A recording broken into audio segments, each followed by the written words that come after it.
book of James, chapter 1.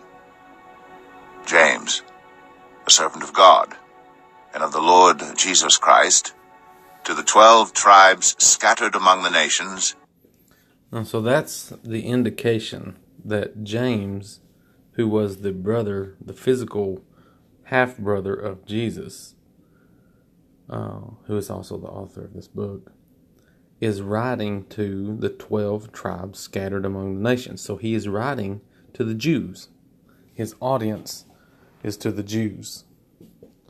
So you have to keep that in mind throughout this whole book of who the audience is. Greetings. Consider it pure joy, my brothers and sisters, whenever you face trials of many kinds, because you know that the testing of your faith produces perseverance. Now, I just read an intro to the book of James, and it said that the book of James is similar to like Proverbs or Ecclesiastes, where it is a compilation of a lot of wisdom statements. It's not necessarily like Paul's letter, where he was writing specifically to a specific group of people to address specific issues that they were dealing with or were asking questions about. James's book is more a book to Jews, or to Jewish Christians, not to Jews, but to Jewish Christians, with a bunch of short wisdom statements or things that they should all understand and perceive together.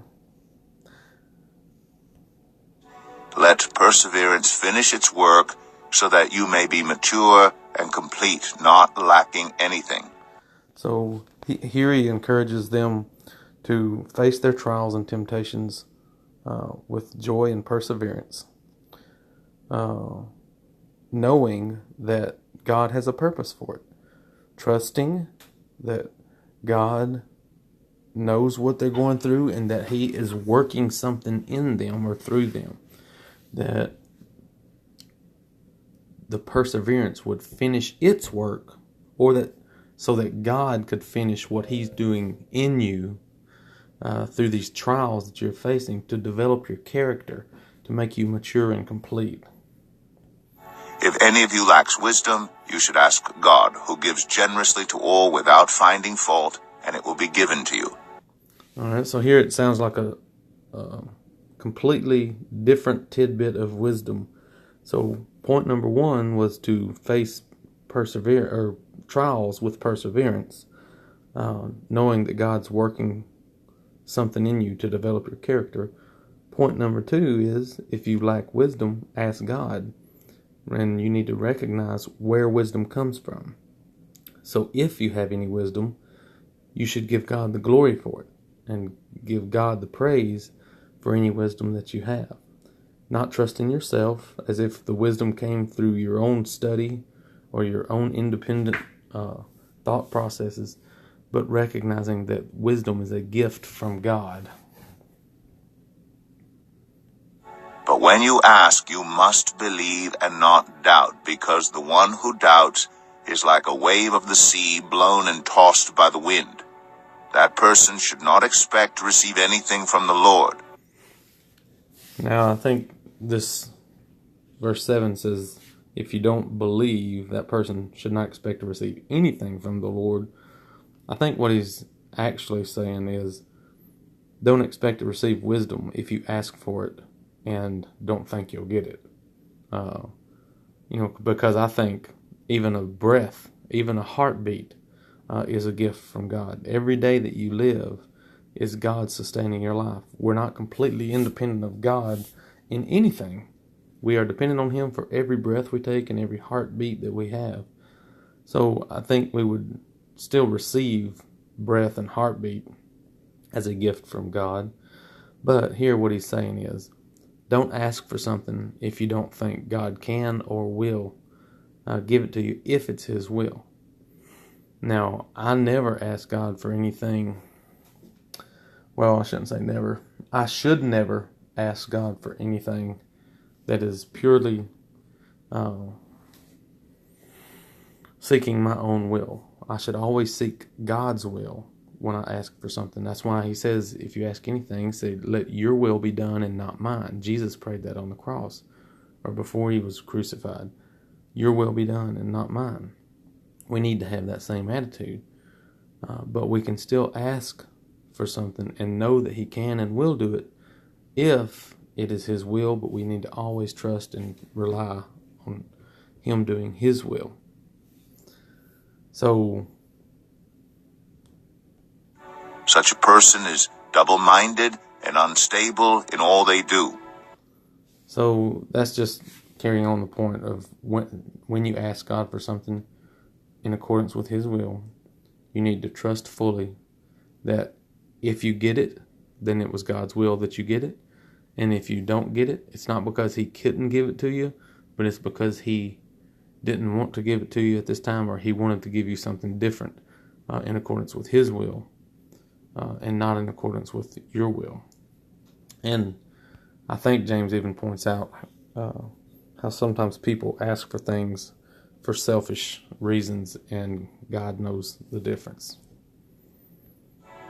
Believers in humble circumstances ought to take pride in their high position, but the rich should take pride in their humiliation, since they will pass away like a wild flower.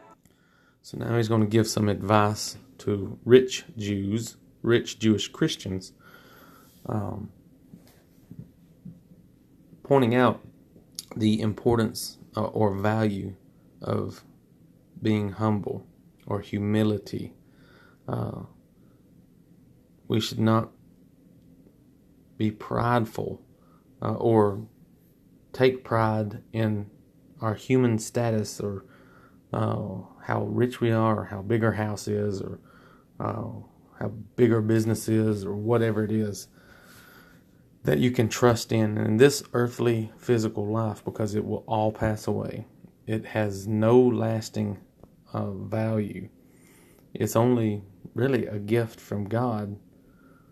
If you're rich, or whatever you have is what God has given you, and we should not act as if we earned it ourselves. And that's a big temptation for a lot of rich people, to think that they're rich because they worked harder than others, or they're smarter than others, or they made the right decisions, or then, trusting in themselves. For the sun rises with scorching heat and withers the plant. Its blossom falls, and its beauty is destroyed. In the same way, the rich will fade away even while they go about their business. So that's a pretty quick tidbit of wisdom James shares concerning trusting in riches, trusting in your current earthly status, because it will change. It's temporary. Blessed is the one who perseveres under trial, because, having stood the test, that person will receive the crown of life that the Lord has promised to those who love him. So he goes back to persevering under trials. So again, you can see here how James is just stringing together tidbits of wisdom for the Christian. It's not necessarily one continuous thought process. It's a stringing together of tidbits of wisdom. When tempted, no one should say, God is tempting me, for God cannot be tempted by evil, nor does he tempt anyone. So here he gives us some information about God and who God is and how God operates. God does not tempt people. God is not the one who puts a stumbling block in front of people or tempts them. Now, there are many verses that talk about how God does test us and God does put us through trials, but he does not tempt you to sin. And God, I believe, is sovereign over all things, including Satan. But Satan is the one who is authorized to tempt. But he's only authorized to tempt to a certain level, because we know that you cannot be tempted beyond that which you're able, and God will always make a way of escape. So God has appointed Satan a certain level of authority to tempt people, only up to a certain point. God does not himself tempt people, but he allows Satan to tempt up to a certain point. God is the one who will put us through trials and tribulations to build character and perseverance and to test our faith. But he does not himself tempt people to sin. But each person is tempted when they are dragged away by their own evil desire and enticed. So, who's responsible for sin? It's us. Whoever sins is responsible for their own sin. Not even Satan causes us to sin. Satan tempts us and puts stumbling blocks in our way. But it's us ourselves who are responsible for choosing to sin and following our own evil desires. So that's just the natural state of mankind, that we have evil desires. We have to learn how not to be selfish. We have to learn how to love and be sacrificial to benefit others instead of thinking about ourselves. Our natural condition is to be selfish and evil. And when we fall to temptations that are placed before us, it's because we're following after our own desires, and we have to take responsibility for our own actions, because it's us who did it, and it's us who chose to do it. Then after desire has conceived, it gives birth to sin, and sin, when it is full grown, gives birth to death. So the wages of sin is death. That's what Paul said in Romans. And here this is James saying the exact same thing. When you sin, the result of that sin is death. When it matures and develops, it results in death. Don't be deceived, my dear brothers and sisters. Every good and perfect gift is from above, coming down from the Father of the heavenly lights, who does not change like shifting shadows. And so this is also a very important concept about who God is and how he interacts with us. We need to recognize and understand and fully grasp the concept that every good and perfect thing comes from God. If there is anything good in your life, it is a gift from God. And you can praise God and glorify God for that good thing. If you have a good family that you love, a good spouse that you love, or kids that you love, or job that you love, or if you have any wisdom or understanding that you are proud of, don't take pride in yourself for obtaining those things without God, but recognize that God is the one who gave you those things. If you're rich, don't think that you earned it or obtained it yourself, but recognize that God gave you these blessings so that you can use them to benefit others, not so that you can use them on your own selfish desires. He chose to give us birth through the word of truth, that we might be a kind of first fruits of all he created. My dear brothers and sisters, take note of this. Everyone should be quick to listen, slow to speak, and slow to become angry, because human anger does not produce the righteousness that God desires. So again, he switches gears over to not getting angry quickly, not spouting off at the mouth, but being slow to speak and slow to become angry, but quick to listen. It's just a tidbit of wisdom from James. Therefore get rid of all moral filth and the evil that is so prevalent, and humbly accept the word planted in you, which can save you. So here it jumps out to me that where does the word come from that is inside you? The word of truth, the word of righteousness, the word of anything good that is inside of you. Where did that come from? It was planted there by God. God, if you have any wisdom or understanding or truth or anything good in your faith or understanding or in your life in any way, you got to know that God put it there. Not just your riches and wealth, but also your mindset, your wisdom and knowledge of truth. God put it there. And it also points out that evil is so prevalent in this world. So in this world, in this earth, or in this lifetime, in the physical realm, we are surrounded by evil continuously. It is inside of us. It's our very nature to be selfish and evil. And that means that we're walking around in a world filled with people that are self-seeking and evil. Do not merely listen to the word and so deceive yourselves. Do what it says. Anyone who listens to the word but does not do what it says is like someone who looks at his face in a mirror and after looking at himself goes away and immediately forgets what he looks like. But whoever looks intently into the perfect law that gives freedom and continues in it, not forgetting what they have heard but doing it, they will be blessed in what they do. So I think it's important. Verse 25 says, whoever looks intently into the perfect law that gives freedom. Now, he is talking about the law of Christ. The law of Christ is the law that gives freedom. Now, the Jews, which are his audience, the people who have a Jewish heritage, who are now Christians, they had a totally different concept about how you please God.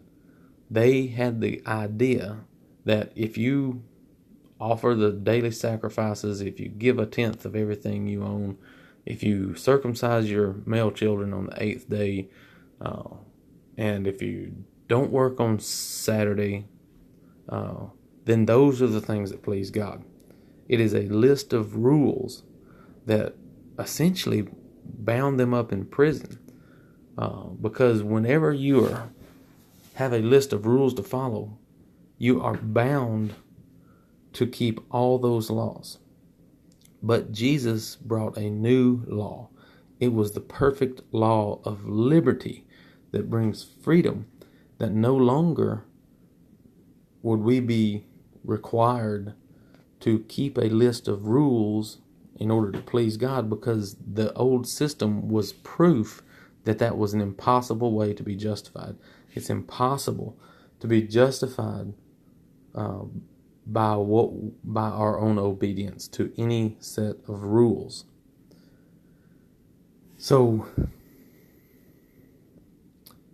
when James here is talking about don't just listen to the word, but also do it, it's a totally different concept than having a list of black and white rules to follow for justification, because the law of liberty through Christ is a law of faith, a law of walking in trust of who God says he is, who Jesus says he is, and what he did, and how that should affect your life and make you change and view everything differently. That we are no longer keeping laws for justification, but we are walking by faith. We are walking in trust that God is in control,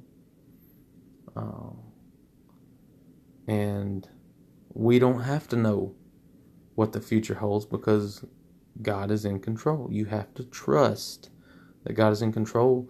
And I think what James is going to continuously point out in this book, that faith is a certain kind of faith that will demonstrate itself through works of love. Not works of obedience to law keeping, but through works of love, when you realize that Jesus loved you so much to die for you, even though he was perfect and could have stayed at the right hand of God in heaven, he came down and died for you so that you could be saved. That should produce in you the desire to sacrifice yourself for other people. That's the kind of faith that justifies. It's not just trusting that Jesus is who he said he was, because even the demons believe that. We'll get there in the next chapter. But it's talking about the kind of faith that produces works of love for your fellow man. It's denying yourself, because we have such a natural selfish desire. You overcome that through the Spirit of God who is planted in your heart, and you demonstrate your faith by how you treat other people. Those who consider themselves religious and yet do not keep a tight rein on their tongues deceive themselves, and their religion is worthless. So James changed points again. Now he's talking about the tongue, or what you say, and how you can control your tongue. For many, even religious people who claim to be religious and righteous and justified, would use not only foul language, but lying and deceiving language. Religion that God our Father accepts as pure and faultless is this: to look after orphans and widows in their distress, and to keep oneself from being polluted by the world. So that confirms what I have been saying already in this chapter, that this law of liberty that we are under now is not a law of obedience to rules such as the Jewish religion of the Sabbath day and circumcision and daily sacrifices. But it is a opportunity to demonstrate your faith in Jesus through demonstrating love for your fellow man, those who are in need, orphans and widows, for example. Now, this is not saying that all you have to do to be justified is to look after orphans and widows. This is, I believe, just an example that when you have the proper kind of faith, when you see Jesus in the proper light and you understand it the way you should, then that will produce in you the desire to help other people who are in need, such as orphans and widows. James is an interesting book because James comes from a different perspective than Paul, but I believe James and Paul agree on everything, but they portray things in a different light, or they come from a different perspective. So James is an interesting study, and I hope you will comment below and study with me.